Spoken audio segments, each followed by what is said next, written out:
ఇక్కడ ఉన్నటువంటి సందర్భం ఏంటంటే మత్తయి సువార్త 24వ అధ్యాయం 1-2 వచనాల్లో ఉన్నటువంటి సందర్భం ఏంటంటే యేసు దేవాలయము నుండి బయలుదేరి వెలుచుండగా ఆయన శిష్యులు దేవాలయపు కట్టడలు ఆయనకు చూపించుతున్నారు. ఆ దేవాలయాన్ని చూపిస్తున్నారంట తన యొక్క శిష్యులు. అయ్యా, ఈ ఆలయం ఎంత బాగుందో చూడు. ఆ కాలంలో ఈ మందిరాన్ని కట్టారు.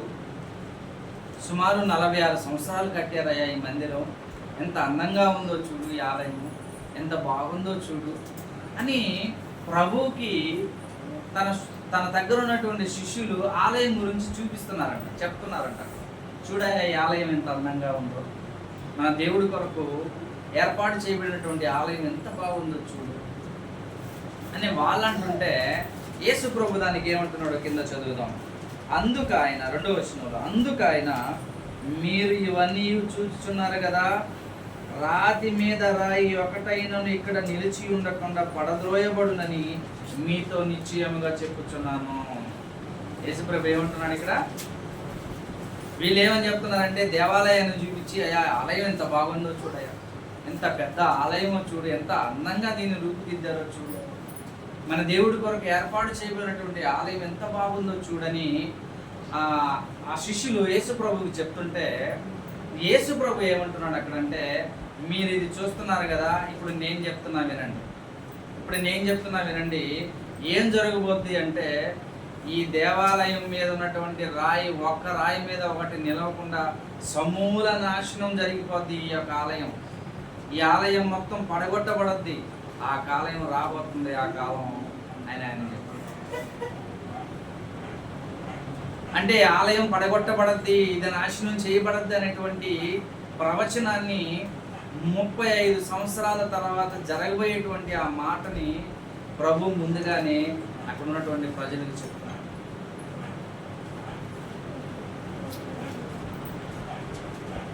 ఆయన చెప్పినట్టుగానే ప్రభు మరణించి వెళ్ళిపోయిన 35 సంవత్సరాల తర్వాత ఒక రాజు పాలన వచ్చినప్పుడు ఆ రాజుకు పుట్టినటువంటి దురాలోచన ఏంటంటే యూదులందరినీ, ఇశ్రాయేలు ప్రజలందరినీ మనం నాశనం చేయాలి. ఎందుకంటే వాళ్ళు చాలా జ్ఞానవంతులు, విద్యావంతులు, బలవంతులు, శక్తివంతులు, వాళ్ళు మంచి ఐడియాస్ కలిగినటువంటి వారు, యుద్ధ నైపుణ్యాన్ని కలిగినటువంటి వారు, చాలా తెలివైనటువంటి వారు. వాళ్ళ యొక్క జనం కూడా విస్తరిస్తుంది. ఆ టైంలో వాళ్ళ యొక్క తెలివితో మనతో యుద్ధం చేసి మన రాజ్యాన్ని వాళ్ళు చేజెక్కించుకుంటారని దురుద్దేశంతో ఆ రాజు ఏం చేశాడంటే ఇశ్రాయేలు ప్రజలందరినీ నాశనం చేశాడు. కోత కోసాడు, భయంకరంగా తగలబెట్టేశాడు, పట్టణం మొత్తాన్ని తగలబెట్టేశాడు, దేవాలయాన్ని ధ్వంసం చేయించాడు ఆ రాజు. అర్థమవుతున్నాయని నేను చెప్పే అర్థమవుతున్నాయి మీకు? దేవుని ఉద్దేశాన్ని నేర్చుకోండి. మీరు దేవుని ఉద్దేశాన్ని మీరు జాగ్రత్తగా వింటూ నేర్చుకోవడానికి ప్రయత్నం చేయండి. యేసు ప్రభు ఏం చెప్తున్నాడు అక్కడ? శిష్యులు ఏం చెప్పారంటే దేవాలయాన్ని చూపించి ఇది ఎంత అందంగా ఉందో చూడాలంటే దానికి యేసు ప్రభు ఏమంటున్నాడు? అరే మీరు ఈ అందాన్ని చూస్తున్నారా? అయితే ఒక కాలం రాబోతుంది. ఆ కాలంలో ఏం జరుగుతుందంటే ఈ దేవాలయం మొత్తం పడగొట్టబడద్ది. ఆశ్చర్యపోయారు వాళ్ళు. ఇదేంటయ్యా, ఇంత అందమైన ఆలయం, ఇంత బలమైనది, దీన్ని ఎవడే పడగొట్టేదంటే రాబోతుంది ఒక కాలం. ఆ కాలంలో ఈ దేవాలయం మొత్తం నాశనం చేయాలి. మీ ముందే మీ పిల్లల్ని కిరాతకంగా చంపుతారు. తల్లి ముందే తన బిడ్డల్ని చంపుతుంటే తల్లి ఊరుకోగలరా? తల్లిదండ్రులు ఊరుకోగలరా? వేదన అనుభవిస్తారు. అందుకే ఇందాక మనం చదివినటువంటి వాక్యపడిన భాగంలో ఇదిగో కనని గొడ్రాలు ధన్యురాలని చెప్పుకునే దినాలు రాబోతున్నాయి. ఆమెకేం బాధ ఉండదు కదండి. పిల్లలు లేని తల్లి పిల్లలు పోగొట్టుకున్న బాధ ఉండదు, ఉంటుందా? ఉండదండి. ఒక నష్టం కలిగితే ఆ ఒక్కదానికి నష్టం కలుగుద్ది. అయితే బిడ్డలు చచ్చిపోయారని అతి హింస పెట్టి అతి కిరాతకంగా చంపబడినటువంటి ఆ బిడ్డలను చూసి ఆమె బాధపడేటువంటి పరిస్థితి ఉండదా? అలాంటి దినాల గురించి ప్రభు ముందుగానే అక్కడ ప్రవచించడం అనేది జరుగుతుంది. అయితే విషయం ఏంటంటే, ఎందుకు దేవుడు అంత కిరాతకంగా ఆ చక్రవర్తికి ఆ అవకాశాన్ని ఇస్తున్నాడు? ఇశ్రాయేలు ప్రజలందరినీ నాశనం చేసేటువంటి ఆ అధికారాన్ని తన ప్రజల మీద అవతల శత్రువుకి ఎందుకు అధికారం ఇస్తున్నాడు దేవుడు? అది పాయింట్ ఇక్కడ. ఇశ్రాయేల్లో ఉన్నటువంటి ప్రజలందరూ దేవుని పిల్లలే కదండి, పిల్లలా కాదా? ఇశ్రాయేల్ అందరూ దేవుని పిల్లలా కాదా? దేవుని పిల్లలే కదండి. ఇశ్రాయేల్ ప్రజలందరూ దేవుని పిల్లలు, అబ్రహాము సంతానము. అబ్రహాము అంటే దేవునికి చాలా ఇష్టము, దేవునికి స్నేహితుడు అబ్రహాం. అయితే అబ్రహాము సంతానంలో పుట్టినటువంటి ఇశ్రాయేల్ ప్రజల్ని అబ్రహామును బట్టి దేవుడు వీరు నా సంతానము, నా సొత్తు అని ఆయన స్వీకరించినటువంటి ప్రజలు. అలాంటి ప్రజల మీద, తన ప్రజల మీద శత్రువుకి ఎందుకు అవకాశాన్ని కల్పిస్తున్నాడు? ఎందుకు అవకాశాన్ని కల్పించాడు? అది పాయింట్ ఇక్కడ. ఎందుకు అవకాశాన్ని కలిగిస్తున్నాడంటే వారి యొక్క అవిధేయత. ఏంటట? వారి యొక్క అవిధేయత, అసమర్థత, వారి యొక్క అవిశ్వాసము.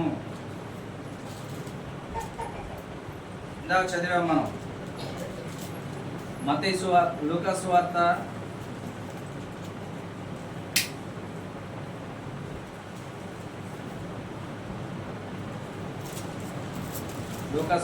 20వ అధ్యాయము 9 నుంచి 10 వచనాలు. దానికి ముందుగా లూకా సువార్త మనం చదివాం కదా, 19వ అధ్యాయము. ఆ విషయాన్ని మనం ఒకసారి చదవదాం మళ్ళా.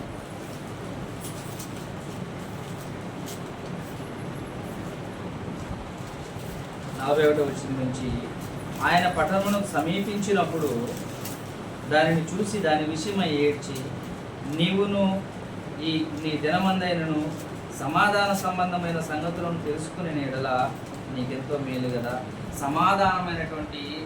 సంబంధమైనటువంటి సంగతులు ఆ యెరూషలేములో ఉన్నటువంటి ప్రజలు తెలుసుకోగలిగారా? సమాధాన సంబంధమైనటువంటి మాటలు తెలియచేయడానికి లోకంలో ఉన్నటువంటి ఈ యెరూషలేములో ఉన్నటువంటి మనుషులందరినీ, దేవునికి వ్యతిరేకంగా ఉన్నటువంటి వారిని దేవునితో సమాధానపరచడానికి సమాధాన సంబంధమైన సువార్తను భూమి మీదకి తీసుకుని వచ్చినటువంటి యేసు ప్రభు మీద వారు లక్ష్యం ఉంచలేదు. ఆ సమాధానమైనటువంటి విషయాల మీద వాళ్ళు ఏం చేయలేదంటే వారు గురి పెట్టలేదు. సంగతులను తెలుసుకునే ఎడల నీకెంతో మేలు, కానీ ఇప్పుడు నీ కన్నులకు మరుగు చేయబడి ఉన్నవి. ప్రభువు నిన్ను దర్శించిన కాలము నీవు ఎరుగుకుంటివి గనుక. నీ ప్రభువు నీ దగ్గరికి వచ్చాడని మరి నువ్వు ఎరగలేదు కదా. ఎరగలేదు. ఎందుకు ఎరగలేదు అంటే వారి యొక్క అవిధేయత.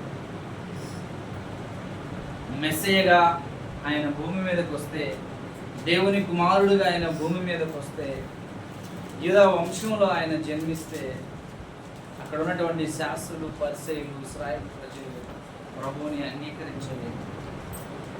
ప్రభు నీ దగ్గర వచ్చాడన్న సంగతి వాళ్ళు అంగీకరించకపోయారు. దేవుని మాట మన దగ్గరికి వస్తే మనం అంగీకరించడం లేదు. మనం ఏం చేయటంట? అంగీకరించడం. ఎందుకంటే దేవుడు మన యొక్క విధేయతను బట్టి మన శత్రువులకు మనల్ని దేవుడు అప్పగిస్తున్నాడు. ఎందుకు మనల్ని దేవుడు వారికి అప్పగిస్తున్నాడంటే మన యొక్క అవిధేయతను బట్టి ఆయన అప్పగిస్తున్నాడు అనేటువంటి విషయాన్ని మనం ఆలోచన చేయాలి. మత్తయి సువార్త 23వ అధ్యాయము, మత్తయి సువార్త 23వ అధ్యాయాన్ని సరే మనం చదువుదాం. మత్తయి సువార్త 23వ అధ్యాయము 37, 39 వచనాలను మనం చదువుదాం. మత్తయి సువార్త 23వ అధ్యాయము 37వ వచనం. యెరూషలేమా, యెరూషలేమా, ప్రవక్తలను చంపుచూను, నీ యొద్దకు పంపబడిన వారిని రాళ్లతో కొట్టుచూను ఉండుదానా, కోడి తన పిల్లలను రెక్కల క్రిందికి ఎలాగూ చేర్చుకున్నానో అలాగే నేనును నీ పిల్లలను ఎన్నో మార్లు చేర్చుకునేవలనని ఇప్పిని కానీ మీరు వల్లకపోతిరి.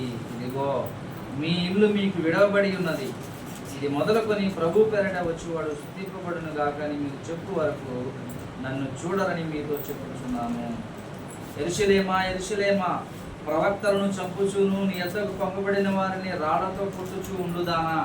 అంటే యెరూషలేములో ఉన్నటువంటి ప్రజల మీద దేవుడు నేరాన్ని మోపుతున్నాడు. అక్కడ నేరాన్ని మోపుతున్నాడు. ప్రవక్తలను చంపే వాళ్ళు నీలో ఉన్నారు. ఇశ్రాయేలు ప్రజలు దేవుని ప్రవక్త అంటే దేవునికి సంబంధించినటువంటి ప్రవక్త అని, దైవజనుడని గుర్తించినటువంటి ప్రజలు వారు. రాళ్లతో కొట్టి చంపుతున్నారు, అవమానపరుస్తున్నారు.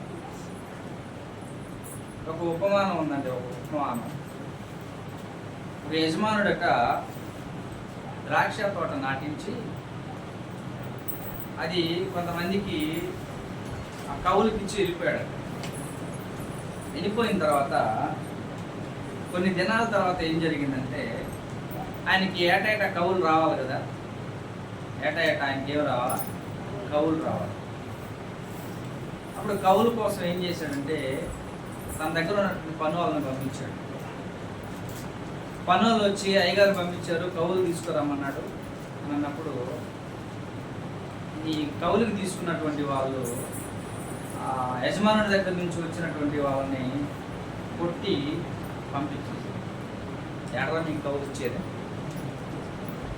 అలాగే మరొకసారి పంపిస్తే అలాగే జరిగింది.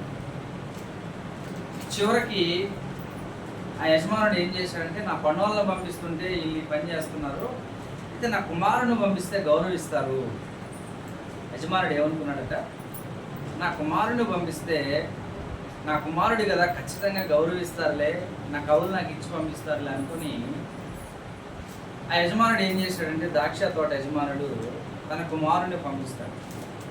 ఇప్పుడు కుమారుడు వచ్చి డాడీ కౌలు తెమ్మన్నాడంటే, అప్పుడు ఈ తోట అద్దెకి తీసుకున్నటువంటి వాళ్ళు ఏం చేశారంటే, ఇతడు కుమారుడు కదా, ఇతన్ని కానీ మనం చంపేసామంటే ఈ తోట మొత్తం మన సొంతం అయిపోద్ది అనుకున్నారు. ఏమనుకున్నారు? ఇతను కుమారుడు అంటే వారసుడు, ఈ వారసుని కదా మనం చంపేసామంటే ఈ తోట అంతా మన వశం అయిపోద్ది అనుకొని ఆ వారసుని పట్టుకొని బంధించి చంపి, అంటే తోట వెలుపల ఆయన్ని చంపేశారు అని ఒక ఉపమానం యేసు ప్రభు ఉన్నప్పుడు ఆయన చెప్పాడు. ఈ ఉపమానం ఎవరి గురించి చెప్పబడిందంటే యేసు ప్రభు గురించి చెప్పబడింది. యజమానుడు పరలోకమందు దేవుడైతే పంపబడినటువంటి పనివారంటే ప్రవక్తలు అయి ఉంటే, ఇక ప్రవక్తలను చంపుతున్నటువంటి వీళ్ళలో కుమారుడు పంపిస్తే పోనీ కుమారుడినైనా చూసి గౌరవిస్తారనుకుని దేవుడు తన కుమారుడైన క్రీస్తుని భూమి మీదకి పంపిస్తే, ప్రభు వచ్చినా లేక ఆయన కుమారుడు వచ్చినా ఉన్నటువంటి ప్రజలు ఏం చేశారంటే, దేవుని కుమారుడిని గుర్తించారు. గౌరవించక ఏం చేశారంటే ఆయనను చంపేయడం అనేది జరిగింది. ఇప్పుడు ఆయన అంటున్నాడు, ప్రభు నిన్ను దర్శిస్తే నువ్వు గుర్తించలేదు కదా, గుర్తించనప్పుడు మరి నిన్నేం చేయాలా? యజమానుడు తన కుమారుణ్ణి పంపిస్తే కుమారుణ్ణి యెరూషలేము పట్టణంలో ఎంత హింసించారో, ఎంత అవమానపరిచారో, ఎన్ని దెబ్బలు కొట్టారో, ఆయన్ని ఎంతగా హింసించారో, ఆ హింసను బట్టి దేవుడు ఏం చేశాడంటే ప్రభుని తన యొక్క బలాతిశయం చేత లేపి పరలోకంలో కూర్చుండబెట్టుకున్నాడు.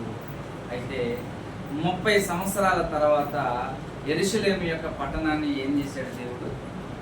యెరూషలేము యొక్క పట్టణాన్ని సమూల నాశనం చేశాడు. అక్కడ ఉన్నటువంటి ప్రజలందరినీ చెదర చేసేసాడు. దేవాలయాన్ని పడగొట్టేశాడు. భయంకరమైన వధ జరిగింది. భయంకరమైన హింస జరిగింది. శత్రువుకి తమ పిల్లల్ని దేవుడు అప్పగించేశాడు. వీళ్ళు మీ వశంలో ఉన్నారు, వీళ్ళని సర్వనాశనం. ఆ రోమా రాజ్యాన్ని పరిపాలిస్తున్నటువంటి రాజు యూదుల మీద కక్ష పెంచుకొని యూదుల్ని ఎలాగైనా చంపేయాలని చెప్పి భయంకరమైన వధ ఆ కాలంలో జరిగింది. భయంకరమైన వధ. ఈ సందర్భము ప్రభువుకి ముందే తెలుసు. ఆయన ముందుగా ప్రవచిస్తున్నాడు, మీరు దేవాలయాన్ని చూస్తున్నారు కదా, అయితే ఈ దేవాలయాన్ని పడగొట్టే కాలం రాబోతుంది, జాగ్రత్త, పడగొట్టేస్తారు. ఎందుకు అలా జరుగుతుంది? పట్టణాన్ని చూసి ఏడుస్తున్నాడు ప్రభు. యెరూషలేమా, యెరూషలేమా,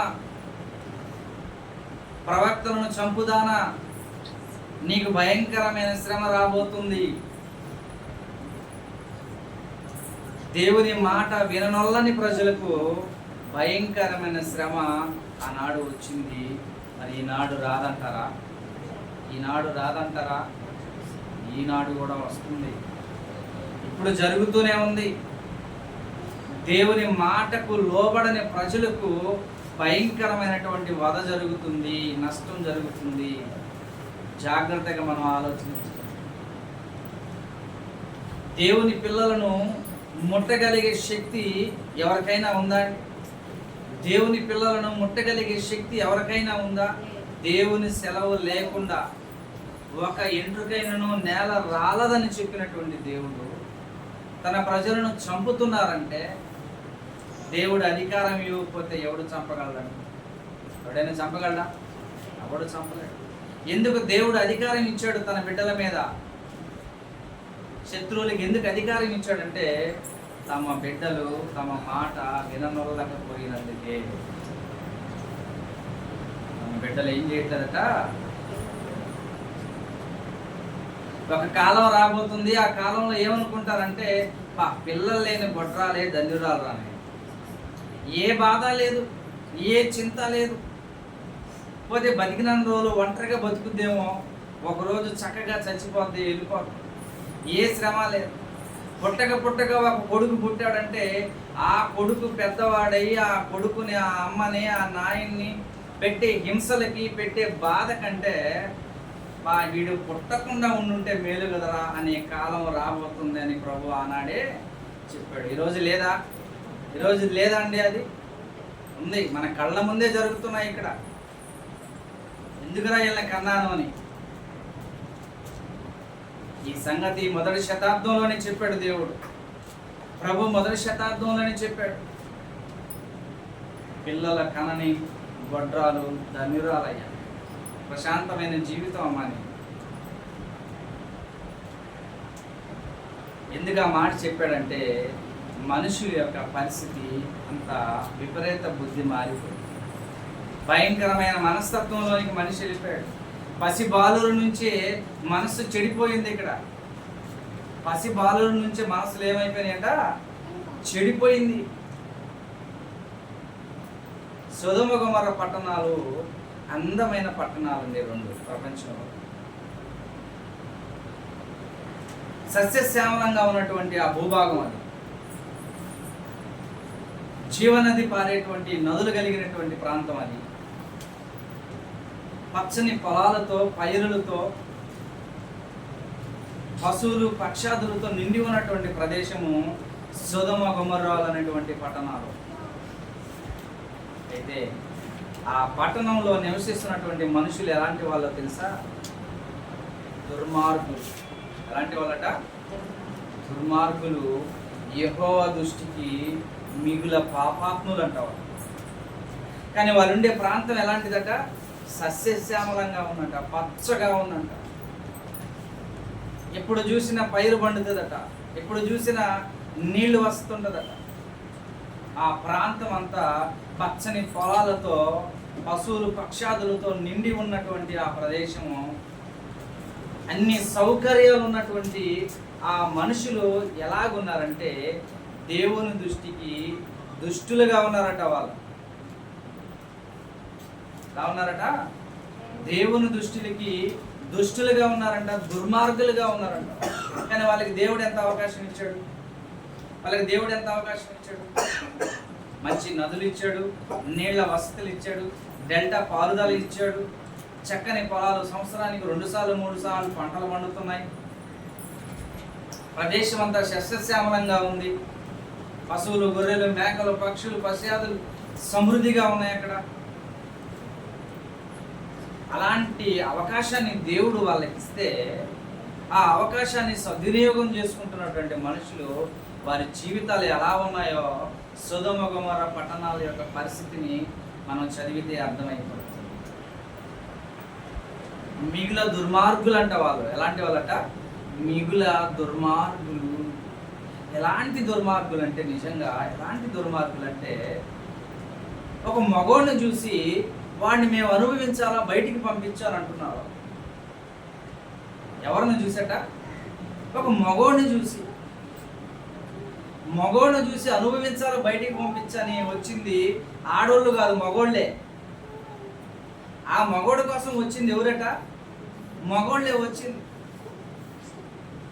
ఎంత ప్రకృతికి, దేవునికి విరుద్ధంగా వాళ్ళు ప్రవర్తిస్తున్నారు చూడండి. అయితే వచ్చిన వాళ్ళు కూడా ఎలాంటి వాళ్ళంటే, వచ్చిన వాళ్ళు అందరూ పెద్దోళ్ళు కాదని. ఒకసారి చదువుదాం, మీరు కూడా ఏనా ఒకసారి చదువుదాం మాటలు.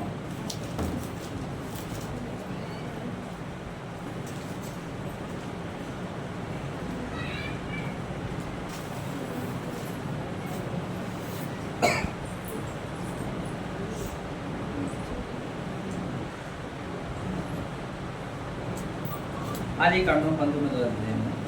ఆదికాండం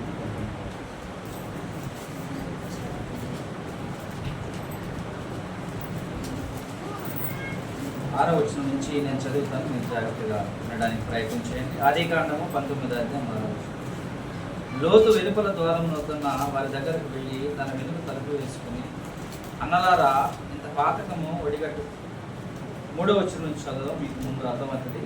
ఆయనను అతడు మిక్కిలి బలవంతం చేసినప్పుడు వారు అతన్ని తట్టు తిరిగి అతని ఇంట ప్రవేశించేది. అంటే లోతు ఉన్నాడు అక్కడ. లోతు గారికి దగ్గరకు దేవదూతలు వచ్చారండి.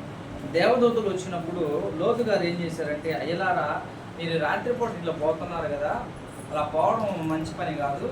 ఇదిగో ఈ రాత్రి మా ఇంటి దగ్గర మీరు బస చేసి ఉదయాన్నే మీ దారిని మీరు పోవచ్చు అని ఒక మంచి గుణం కలిగినటువంటి వ్యక్తి లోతు అండి. ఈ లోతుకున్నటువంటి మంచి లక్షణం ఏంటంటే, వాళ్ళు రాత్రిపూట మార్గం గుండా మరొక ప్రాంతానికి వెళ్తున్నారు అనుకున్నాడు. కానీ నిజానికి అక్కడికే వచ్చింది ఈ దేవదూతలు. లోతు ఉన్నటువంటి ప్రదేశానికే వచ్చారు. అదే లోతు ఏమంటున్నాడంటే, ఆయన ఏమనుకున్నాడంటే, లోతు ఒకళ్ళు ఈ ప్రాంతం నుంచి మరొక ప్రాంతానికి పోతున్నారేమో, అది ఇప్పుడు చీకటి పడిపోయింది. అప్పుడు వాళ్ళని ఆపి ఏమంటున్నాడంటే, అయ్యలారా దయచేసి ఈ రాత్రి మా ఇంట్లో ఉండండి, బస చేయండి, ఈ రాత్రి వెళ్ళబుచ్చుకొని ఉదయాన్నే లేచి మీ దారిని మీరు వెళ్ళండి అని వాళ్ళకి ఆతిథ్యం ఇవ్వడానికి ఆయన వాళ్ళని ఆహ్వానిస్తాడు. అయితే వాళ్ళు ఏమంటారంటే, లేదు మేము ఈ రాత్రి ఈ నడిదిలోనే కొనుక్కుంటామని అంటారు. దానికి లోతు ఏమంటాడంటే, అయ్యా నడిదిలో కొనుక్కోకూడదయా, ఈ ఊరు సరైన ఊరు కాదు, ఇదంత మంచి ఊరు కాదు, మీరు పరాయి దేశం నుంచి వచ్చినటువంటి వాళ్ళు కాబట్టి మా ఇంట్లోకి వచ్చి కొనుక్కోండి అని చెప్పి వాళ్ళని తన ఇంట్లోకి ఆహ్వానిస్తాడు. అప్పుడు 4వ వచనంలో, వారు పండుగనక ముందు ఆ పట్టణస్థులు అనగా సొదొమ మనుషులు, బాలురు, వృద్ధులను, ప్రజలందరూ నలుదిక్కుల నుండి కూడి వచ్చి ఆ ఇల్లు చుట్టి వేసి లోతుని పిలిచి, ఈ రాత్రి నీ యొద్దకు వచ్చిన మనుషులు ఎక్కడ? మేము వారిని కూడునట్లు మా యొద్దకు వారిని వెలుపలికి తీసుకొని రమ్మని అతనితో చెప్పగా. ఈ మనుషుల్ని ఇంట్లోకి తీసుకుని వెళ్ళాడు పాపం లోతు. చక్కగా రాత్రి ఆయన వాళ్ళకి ఇచ్చి ఆతిథ్యం ఇచ్చి వాళ్ళని కొడుకు పెట్టి ఉదయాన్నే పంపించేద్దాం అనుకున్నాడు. వీళ్ళని ఎప్పుడు లోపలికి తీసుకున్నాడో ఊరి జనం అంతా వచ్చేసారు. అక్కడ ఉన్నటువంటి ఊరి జనం అంతా వచ్చేసారు. అయితే ఎవరెవరు వచ్చారో మనం ఒకసారి చదువుదాం. మళ్ళా ఎవరెవరు వచ్చారంట, వారు పండుగ మనకు మునుపు 4వ వచనంలో ఆ పట్టణస్థులు అనగా సొదొమ మనుషులు, బాలురు, వృద్ధులు, ప్రజలందరూ నలుదిక్కుల నుంచి. ఎవరెవరు వచ్చారంట? బాలురు, వృద్ధులు. ఏం చేయడానికి వచ్చారు వీళ్ళిద్దరు? ఈ బాలురు, ఈ వృద్ధులు ఏం చేయడానికి వచ్చారు లోతు ఇంటి దగ్గరికి? లోతు, మిస్టర్ లోతు, ఈ రాత్రి మీ ఇంట్లోకి వచ్చినటువంటి ఆ మనుషుల్ని బయటికి తీసుకురండి, వాళ్ళని మేము అనుభవించినట్లుగా వాళ్ళని బయటికి మాకు అప్పగించేసి వెళ్ళి నీ దారికి నువ్వు అని అనడానికి వచ్చారండి. ఆ వచ్చిన వాళ్ళు యవనస్తులు కాదు. ఆ వచ్చిన వాళ్ళు ఎవరట? యవనస్తులు కాదు, బాలురు, వృద్ధులు, ముసలోళ్ళు, చిన్నపిల్లలు. ఏం చేయడానికి వచ్చారు వాళ్ళు? పురుషుల్ని అనుభవించడానికి వచ్చారు. ఎంత దుర్మార్గులుగా ఆ ఊరిలో ఉన్నటువంటి ప్రజలు మారిపోయారు ఆలోచించారు. పసిపిల్లల నుంచి వాళ్ళ మనస్తత్వాలు ఎలా మారిపోయాయో చూడండి. దేని చేత మారిపోయాయి? ఎందుకు వాళ్ళు అలా మారిపోయారు? పసిపిల్లలకు తల్లిదండ్రులు చెప్పకపోనందునే కదండి. అరే అది మంచి పని కాదు, అలా మీరు ప్రవర్తించకూడదు, అది మీకు తగదురా, అలాంటి జీవితం మీరు జీవించకూడదురా అని తల్లిదండ్రులు తమ పిల్లలకు నేర్పుకుంటే వాళ్ళు ఆ పని చేయడానికి పసిబాలురు పోరు కదండి. ఆ ఊరు మొత్తం ఎలా ఉందంటే తల్లిదండ్రులు పిల్లలతో సహా ఎలా ఉన్నారంటే బాలురు పోతున్నారు, వృద్ధులు పోతున్నారు. అంటే చిన్ననాటి నుంచే మనస్తత్వాలు అనేవి, మనసుల యొక్క ఆలోచన అనేది మారిపోయింది. అందుకే దేవుడు ఏం చేశాడంటే సొదొమ గొమొర్రా పట్టణాల్లో ఉన్నటువంటి ప్రజలందరినీ ఆకాశం నుంచి అగ్నిగంధకాలను కురిపించి సమూల నాశనం చేశాడు. ఆ పట్టణాలను నాశనం చేయడానికి దేవుడు ఎంత బాధపడుతుంటాడో తెలుసా? కొన్ని వేల మంది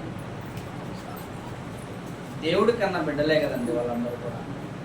ఎందుకు వాళ్ళని అలా నాశనం చేయాల్సి వచ్చింది దేవుడు? ఎందుకంత కఠినంగా తన హృదయాన్ని మార్చుకొని వాళ్ళని నాశనం చేయాల్సి వచ్చిందంటే వాళ్ళ యొక్క వైఖరి ఎంత దుర్మార్గంగా ఉంటుంది. పురుషులే అవాంఛికమైనటువంటి పనులు చేయడానికి ఆ కాలంలోనే ఇది జరిగింది. క్రీస్తుపూర్వం సుమారు 2000 సంవత్సరాల కాలంలో జరిగిందండి. అంటే నేటికి 4000 సంవత్సరాలకు ముందే ఇలాంటి పురుషులు కూడే దుర్మార్గమైనటువంటి చర్య ఆ కాలం నుంచే ఉంది. ఆ కాలం నుంచే ఈ ఆలోచన ఉంది. దేవుడు దాన్ని ఊరుకున్నాడా? దేవుడు ఎంత అవకాశం ఇచ్చాడండి వాళ్ళకి. చక్కని పంటలు పండుతున్నాయి, ఆ ప్రాంతం అంతా మంచి నీళ్ళ వస్తుంది, అన్ని విధాల సౌకర్యంగా దేవుడు ఆ పట్టణాలను ఉంచితే అది తిని అనుభవిస్తున్నటువంటి వాళ్ళు ఎంత దుర్మార్గంగా ప్రవర్తిస్తున్నారు. అందుకనంట సొదొమ గొమొర్రాల యొక్క పాపము పరలోకంలో మొయ్యలేనంత భారం అయిపోయింది. అంటే దేవదూతల్ని బంధించేసాడు దేవుడు. ఆ 2 పట్టణాలని భస్మం చేయబోతున్నాను, అక్కడ ఉన్నటువంటి లోతును బయటికి తప్పించేయండి అంటే చూడండి, దేవుడు ఆ పట్టణాలను ఎందుకు నాశనం చేశాడు అంటే అక్కడ ఉన్నటువంటి మనుషుల యొక్క మనస్తత్వాన్ని బట్టి, వాళ్ళ యొక్క ఆలోచనని బట్టి, వాళ్ళ యొక్క క్రియను బట్టి ఆ ప్రాంతాన్ని అలా నాశనం చేశాడు. అగ్ని గంధకాలతో కాల్చేశాడు. వట్టి అగ్నితో కాదు, ఏం చేశాడట? వట్టి అగ్నితో కాదు, అగ్ని ప్లస్ గంధకం. తగలబడిన వాడు ఇంకా అటు ఇటు పరిగెత్తకూడదు, అర్థమవుతుందా? ఒంటికి తగలబడిన వాడు ఇంకా అటు ఇటు పరిగెత్తకూడదు, గంధకంతో కప్పేసాడు. అలాగంటే ఎక్కడ కూర్చున్నాడు అక్కడే తగలబడిపోవాలంతే. అలాంటి కోపాన్ని దేవుడు సొదొమ గొమొర్రా పట్టణాల మీద కుమ్మరించాడు. మీరు చాలాసార్లు వీడియోలో చూస్తుంటాడు, ఒక మనిషి కిరసనాయి తగలబెట్టుకుంటే ఊరంతా తిరగతాడు, పరిగెత్తుతాడు, కాలుతుంది కదా, కాలినప్పుడు ఏం చేస్తాడు? గమ్మ కూర్చొని తగలబడతాడా? పరిగెత్తాడు. ముందేమో టెంపర్ అయిపోయి కోసుకొని తగలబెట్టుకుంటాడు, అంటించుకున్న తర్వాత పరిగెడుతుంటాడు, ఊళ్ళంతా గాలిపోతుంది. అలా పరిగెత్తే ఛాన్స్ ఇవ్వాల దేవుడు సొదొమ గొమొర్రా పట్టణాల్లో ఉన్న ప్రజలు. అగ్నితో పాటు గంధకాన్ని కూడా కురిపించాడు. ఎప్పుడైతే గంధకం కురుస్తుందో మనిషి మీద, అది అలాగే అంటుకోపోద్ది. నువ్వు ఎక్కడ కూర్చుంటే, నువ్వు పొయ్యి కాడ మంటేస్తున్నా ఆడనే కూర్చుని తగలబడిపోవాలి. అర్థమవుతుందా? ఎక్కడున్న మనిషి అక్కడే కూర్చొని అక్కడే అలాగే తగలబడిపోవాలా. అది దేవుని యొక్క ఉగ్రత.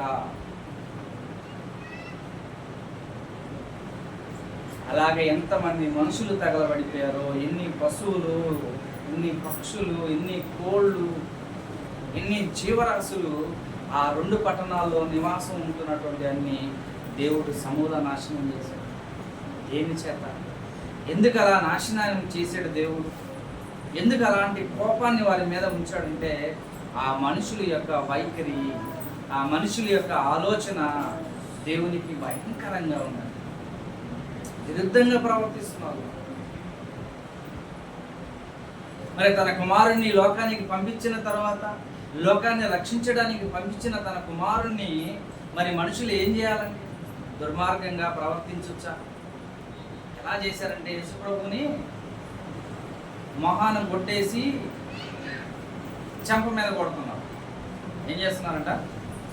మొహాన్ని కొట్టేసి చెంప మీద కొట్టి ఇంకొక ఆయన వచ్చి నిలబడతాడు ఎదురుగా. ఒకడు కొట్టి ఈపిన ఇంకొకడు వచ్చి నిలబడి నిన్నెవడు కొట్టిందో ప్రవచించాను అంటున్నారు. ఎవరిని? యేసు ప్రభుని మొహాన్ని కొట్టేసి ఈపి మీద ఒకడు కొట్టి ఇంకొకడు వచ్చి ముందు నిలబడి నిన్నెవడు కొట్టాడో చెప్పు. అప్పుడప్పుడు పిల్లలు ఆడతారే దోబూచి ఆట, అలా ఆడారు యేసు ప్రభు ముందు.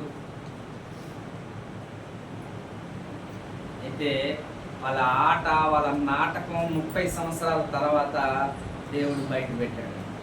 ఎన్ని సంవత్సరాల తర్వాత? 30 సంవత్సరాల తర్వాత దేవుడు బయట పెట్టాడు. ఆహా, ముసిగేసి కొట్టి దోబూచి ఆట ఆడతారా మీరు? అయితే దేవుడు తన యొక్క కక్షని ఎలా తీర్చుకున్నాడు? భయంకరమైన వధ మరి క్రీస్తు శకం 70లో ఇశ్రాయేలు ప్రజల మీద దేవుడు చూపించాడు. ఈరోజు లోకంలో కూడా అదే జరుగుతుందండి. ఈరోజు లోకంలో కూడా అదే జరుగుతుంది.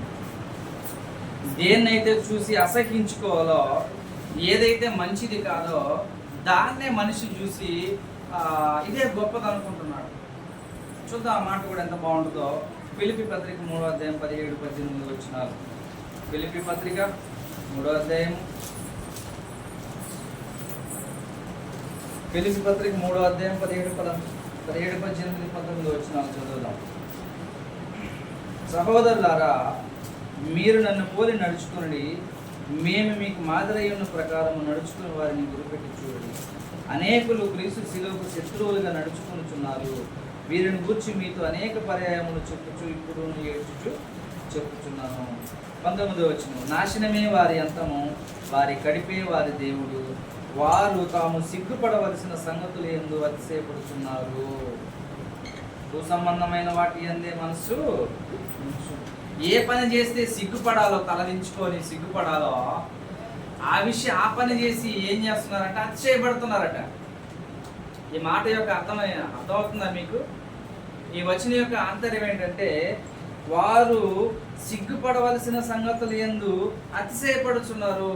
ఏ పని చేస్తే సిగ్గుపడి తలదించుకోవాలో ఆ పని చేస్తూ కూడా ఇవాళ మనిషి ఏం చేస్తున్నాడంటే నిర్భయంగా జీవిస్తున్నాడు. దాంట్లోనే ఆనందపడుతున్నాడు. అదే కరెక్ట్ అంటున్నాడు మనిషి. ఇవాళ ఒక తప్పు చేసి మనిషి సిగ్గుపడాల్సింది పోయి సిగ్గుపడవలసిన సంగతులు ఏందో అతిశయపడుతుంటాడు, ఆనందపడుతుంటాడు.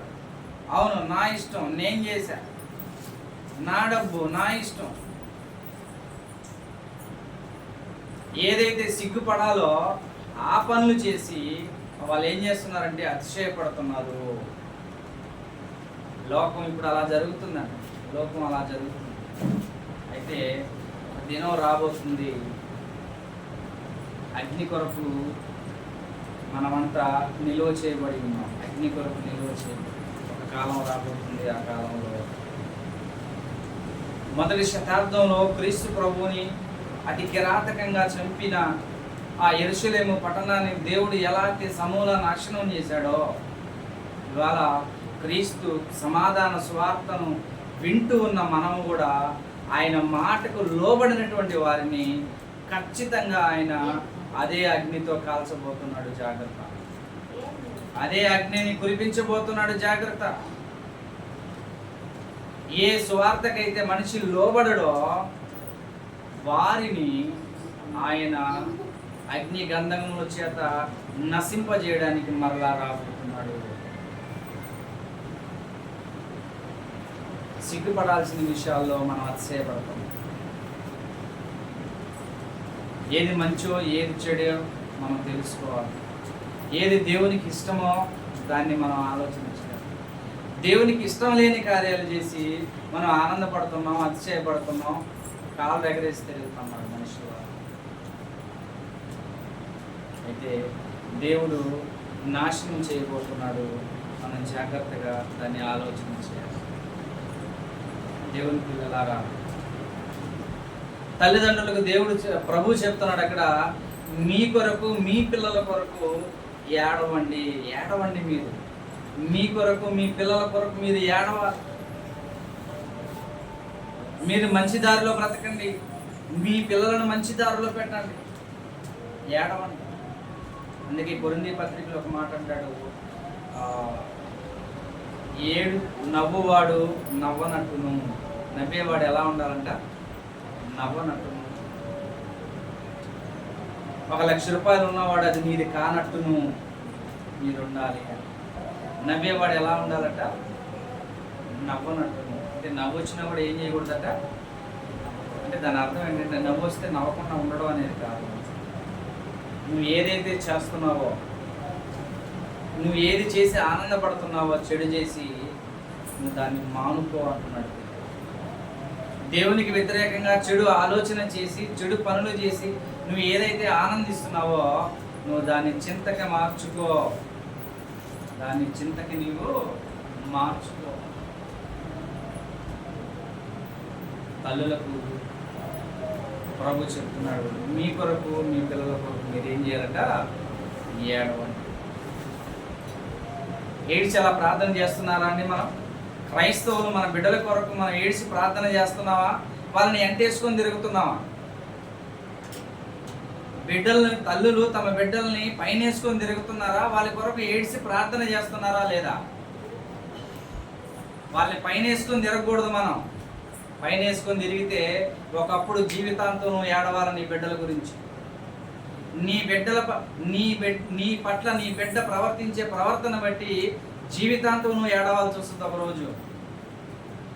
ఇప్పుడు ఏడ్చి నువ్వు ప్రార్థన చేయకపోతే, ఇప్పుడు ఏడ్చి వాడికి నువ్వు భయపెట్టకపోతే, ఇప్పుడు ఏడ్చి నువ్వు దేవుని భక్తిలో వాళ్ళని పెంచకపోతే జీవితాంతం ఏడవాలి. వాడు నిన్ను పెట్టి టార్చరింగ్. ఆలోచన చేయాలమ్మా. ప్రభు మొదటి శతాబ్దంలోనే చెప్తున్నాడు, నా గురించి మీరు ఏడవలసిన అవసరం లేదు. నేను ఇవాళ చనిపోతే 3వ దినాన నా తండ్రి నన్ను ఏం చేస్తాడట? లేపుతాడు. దేవుడు తన యొక్క బలాతిశయము చేత క్రీస్తును మృతుల నుండి లేపి అని అంటాడు ఎఫెసీ పత్రికలో. లేపుతాడు నా తండ్రి నన్ను. మిమ్మల్ని లేపడో. మీరు ఏడవండి. మీ పిల్లల గురించి ఏడవండి. దేవుడు మిమ్మల్ని కూడా లేపాలంటే మీరు ఏడ్చి భక్తిని చేయండి. నన్ను ఎలా దేవుడు లేపుతాడో మిమ్మల్ని కూడా దేవుడు అలా లేపాలంటే మీరు కూడా మీ కొరకు మీ పిల్లల కొరకు ఏడ్చి మీరు భక్తిని కొనసాగించండి. ఎంత భవిష్యత్తుని చెప్పాడండి ప్రభు. నిజంగా ఎంత భవిష్యత్తుని చెప్పాడో ఆ వచనాన్ని మనం చదువుకొని ఈ మాటలు మనం ముగించుకుందాం. లూకాసు వార్త 23వ అధ్యాయము 30వ వచనాన్ని మనం చదువుకుందాం. లూకాసు వార్త 23వ అధ్యాయము